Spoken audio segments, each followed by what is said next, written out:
嗱，咁我第一段即係嗱講到呢個北京呢個軍事嗰個大調動啦，大家都眾所周知啦，中央軍委嗰度咧就好似呢個地動山搖啊，高層嗰邊咧就有重大嘅變動即係然而咧，但係你再留心下咧，中國嘅國防部同埋呢個新華社咧嘅信息有另外一個比較唔同嘅講法佢咧就會否認咧呢啲情況出現係一啲即係外界所渲染嘅話，佢權力震盪或者嗰個體系崩塌咁樣。佢話國防部同埋新華社大部分嘅焦點咧就係講而家嗰個情況咧係黨中央同埋中央軍委咧堅定不移咁樣去推進全面從嚴治港唔係從嚴治黨，從嚴治黨大家都成日都聽㗎其實都開始有從嚴治港嘅跡象如果有機會亦都講一次講座關於呢方面。香港而家呢個特區政府裏面嗰啲上層啲官員咧，係慢慢會替代佢哋嘅咁嗰陣時咧，亦都要大家去探索下。咁而家講從嚴治黨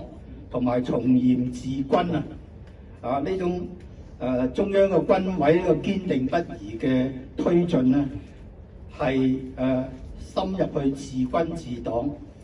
同埋咧就開展呢個軍隊嘅反腐敗啦。反腐敗其實都一直都反啦，唔理個軍隊啦。其實最主要軍隊係反咩？反叛逆，反唔聽話，反唔聽教即係違反咗我哋一陣間有一點咧，就係主力要探討咧，就係叫做中央軍委主席嘅負責制呢個要大家要深入了解呢個制，係好牢牢咁樣響呢個中央嗰度實行落嚟嘅，因為佢曾經紅軍嗰方面嘅潰敗咧，受過一啲方面，因為唔係統一響呢個黨嘅指揮，同埋唔係統一歸於一個中央集體嘅指揮咧，就失敗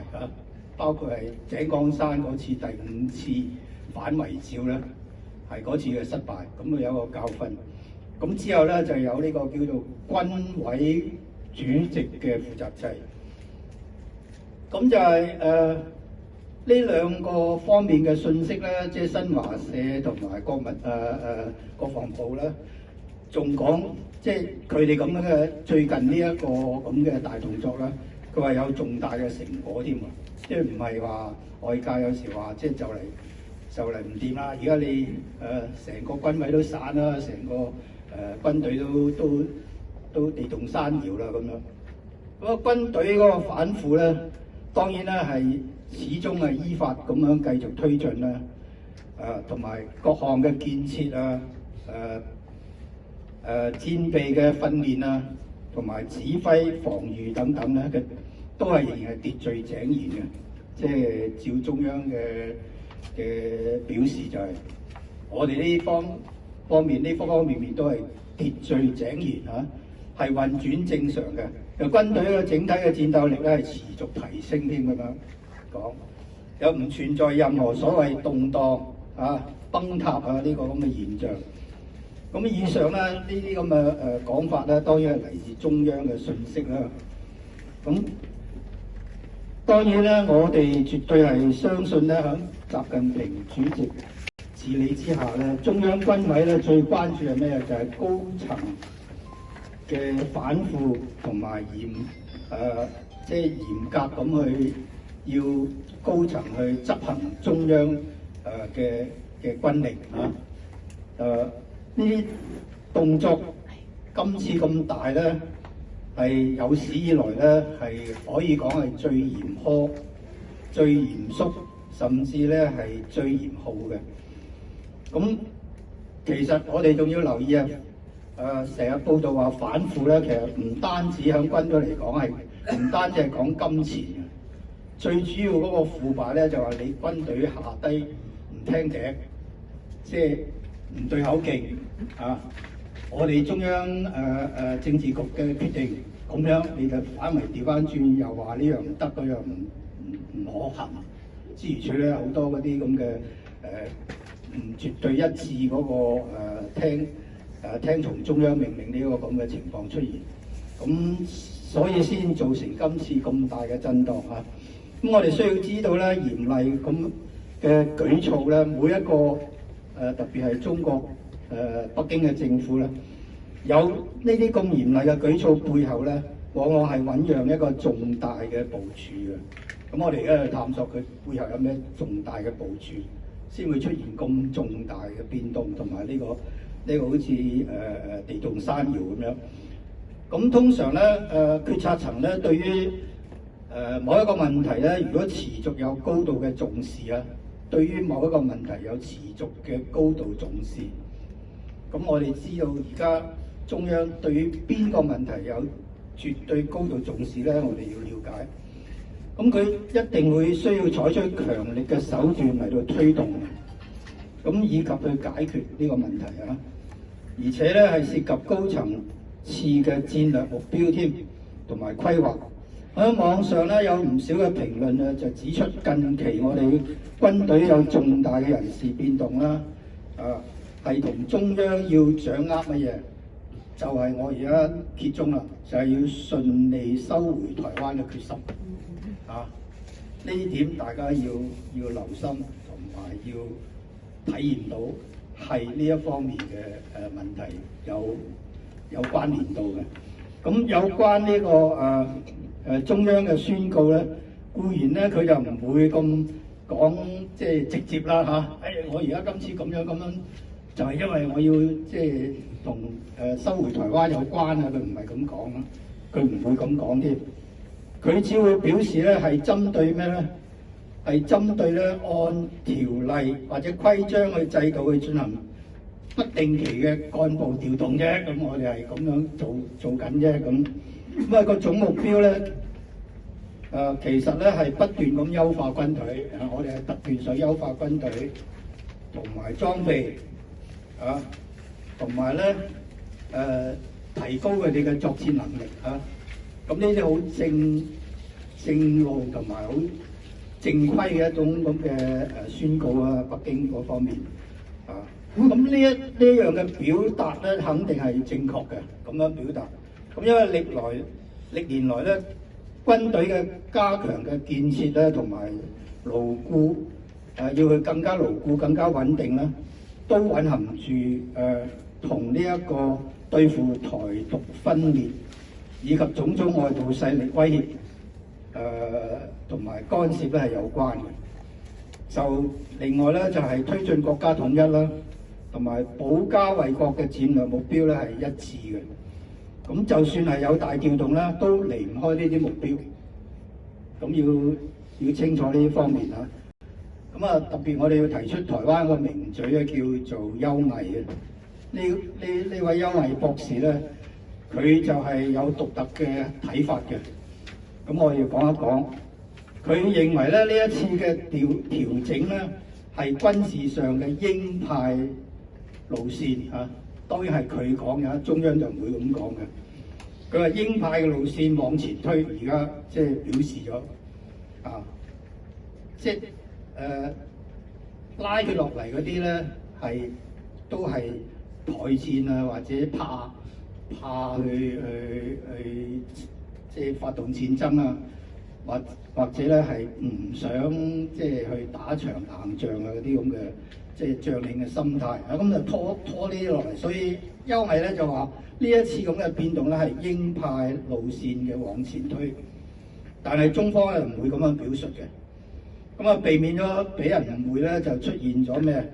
你中央有派系鬥爭啊，又有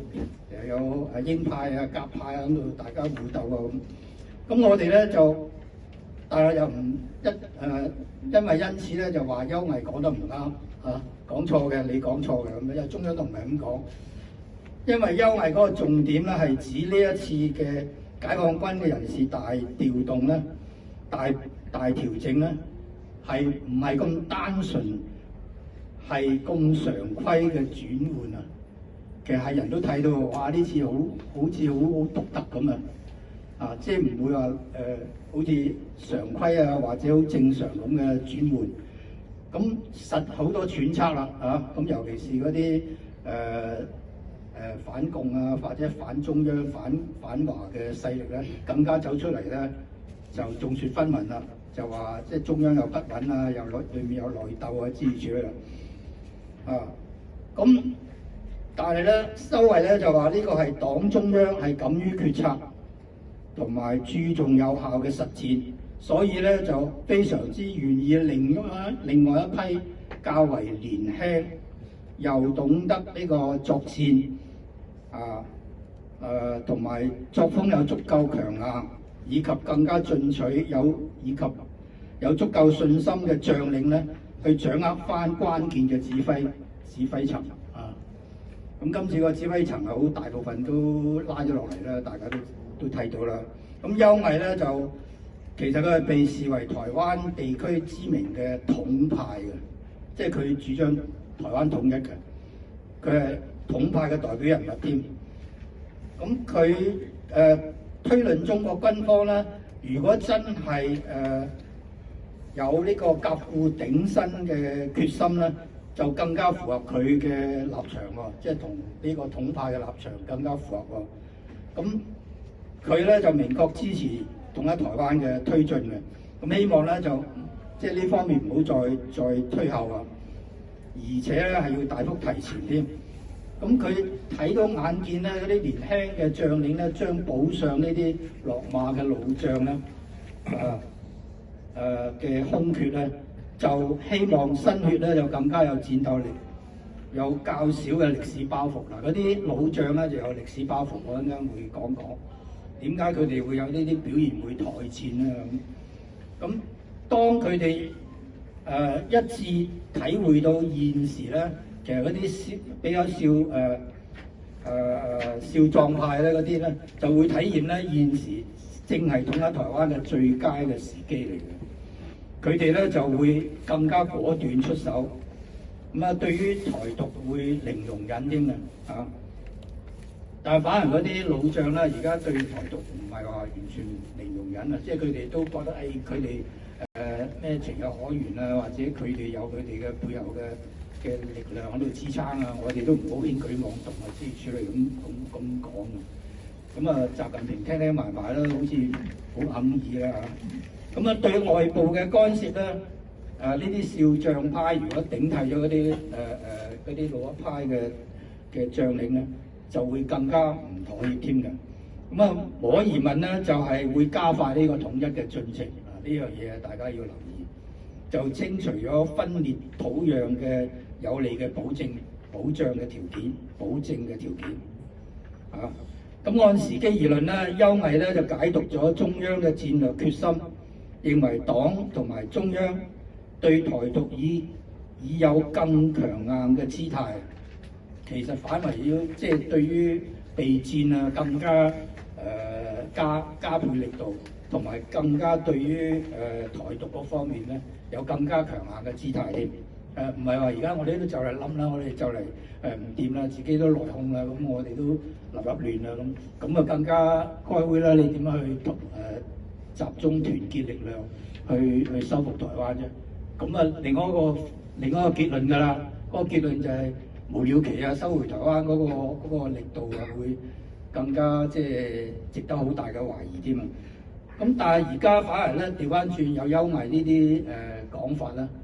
咁我哋睇下在座大家同意邊一邊嘅講法，即係台獨嗰邊嘅講法就話，即係你北京而家咁樣亂發咧，就嚟完蛋㗎啦，就嚟冧檔啦，咁即係諸如此類。咁但係因為嗰邊咧就發覺咧統一嘅時間咧就反為會提前雖然人事嘅調整咧係常態，呢一次嘅被邱毅同埋唔少嘅評論咧視為係好特別嘅動作。其實我哋眼睇都即係最近啲朋友坐埋食飯飲茶都係講而家台灣好似而家好似猛咁講話北京就嚟唔掂喎，而家北京真係好多變動喎，好多動作即係我哋都體會唔到喎。7個軍位有5個被拉咗落嚟，剩翻2個嚇。咁呢個邱毅反而覺得呢個係特別動作嚟嘅，係提升軍力、增強反獨促統嘅實力嘅保障添啊！佢話亦都有捍衛國家主權、推進統一嘅大方向添嚇。咁邱毅畢竟係一個博士，都係博學多才啦，佢亦都坐過監啦，為咗自己嗰個理念。咁我哋固然咧就唔能夠當而家真係會立刻開戰啊，或者聽日會開戰，話下月開戰嘅唔當係一個係咁嘅信號啦。但係最少咧，北京嘅開始嘅前奏咧，就要令到台灣咧就更加正視嗱。而家係統一嘅大勢所趨啊！你哋咧台獨嗰方面咧就要有所收斂啊嚇，同埋外部嘅勢力咧，你嘅空間咧，而家我哋會越嚟越收窄啊！咁即係要佢哋有呢方面嘅醒覺啊，同埋咧就要佢哋了解咧，我哋北京呢一個咁嘅舉措咧，就係代表統一嘅節奏會加快啊！希望起到呢個震懾嘅作用。咁但係中國軍隊咧，你可以調翻轉又睇佢唔係，因為唔係咁啊，就表達到中國軍隊好好戰嚇，北京係好好戰。如果好戰一早就打過去啦，唔使積聚咗幾廿年啦嚇。咁幾長遠嘅部署啊，幾長遠嘅去規劃啊嚇，自己嘅軍力啊一路咁提升到真係夠信心先敢比較大聲啲啊！有威懾性嘅舉措啊！